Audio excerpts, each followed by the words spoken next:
Friends and viewers, let me tell you today about a very famous philosophy book.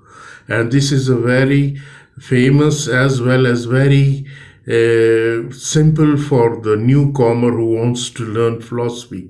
So the name of this book is Sophie's World, written by Jostein Gaarder. Sophie's World by Jostein Gaarder. Sophie Amundsen is 14 years old when the book begins. Living in Norway, she begins a strange correspondence course in philosophy. Every day a letter comes to her mailbox that contain a few questions, and then later in the day a package comes with some type pages describing the ideas of a philosopher who deal with the issue raised by questions. Although at first she does not know, later on Sophie learns that Alberto Knox is the name of the philosopher who is teaching her. He sends her package via his dog Hermes.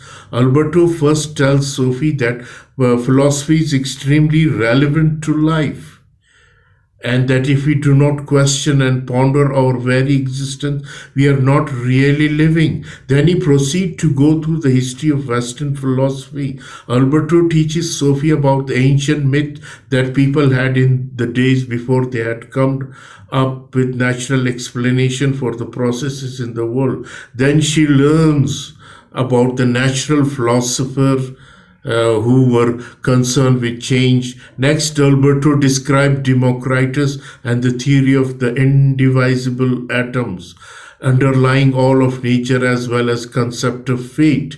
At the same time she takes the philosophy course, Sophie receives a strange postcard sent to Hildy Mollernock, care of Sophie. The postcard is from Hildy's father and wishes Hildy happy birthday. Sophie is confused and more so when she finds a scarf with Hildy's name on it. She does not know what is happening, but she is sure that Hildy and the philosophy core must somehow be connected.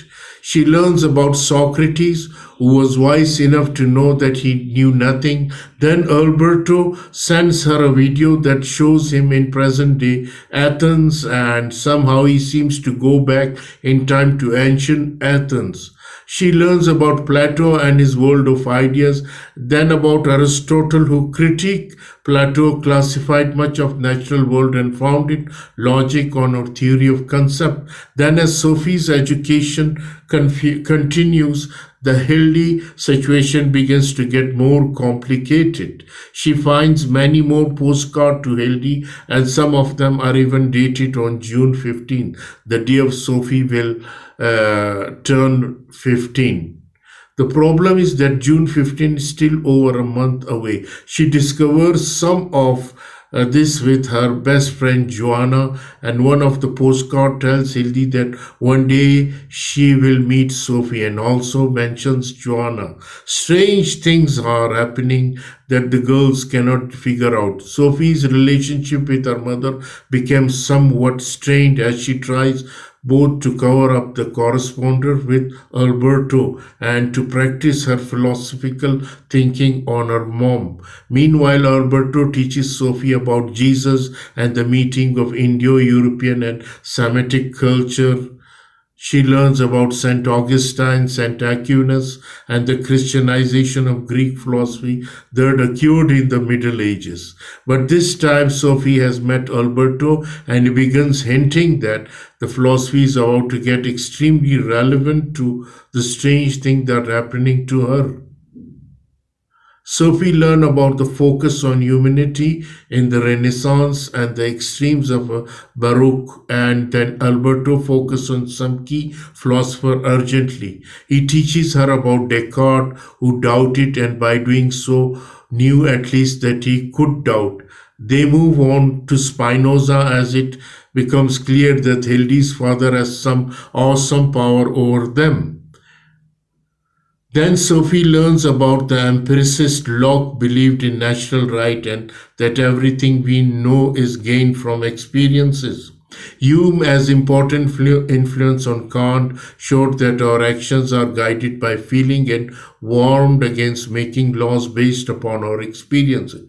But Berkeley is most important to Sophie because he suggested that perhaps our entire lives were inside and the mind of God. And Alberto says that their lives are inside and mind of Alberto next Hilder's father. At this point, the story switched to Hilde's point of view. On June 15th, the day she turns uh, uh, 15, Hildy receives a birthday gift from her father entitled Sophie's World. She begins to read and is enthralled. We follow the rest of Sophie's story from Hildy's perspective. Hildy becomes certain that Sophie exists, that she is not just a character in a book. Alberto has a plan to escape Alberto Nack's mind, and they must finish the philosophy course before that can happen. He teaches Sophie about the Enlightenment and its human values, about the Kant and his unification of empiricist and rationalist thought. Things in Sophie's life have become completely insane, but she and Alberto know they must figure out a way to do something. It will have to occur on night of June when Hildy's father returns home. They learn about the world spirit of Romanticism, Hegel's dialectical view of history, and Kierkegaard believed that the individual existence is primary. Meanwhile, Hildy's plan a surprise for her father on his return home. They rush through Marx, Darwin, Freud, and Sartre, desperate to come up with a plan to escape, even though everything they do is known by Hildy's father. Then at the end of Sophie's World, the book that Hildy is reading while at the party for Sophie on June 15, Alberto and Sophie disappear. Hildy's father comes home and they talked about book. Hildy is sure that Sophie's exist somewhere. Meanwhile, Sophie and Alberto have a non-existence as spirit. They have escaped from King Albert Nack's mind, but they are invisible to other people and can walk right through them. Sophie wants to try to interfere in the world of Hildy and her father, and at the end of the book, she is learning how to do so.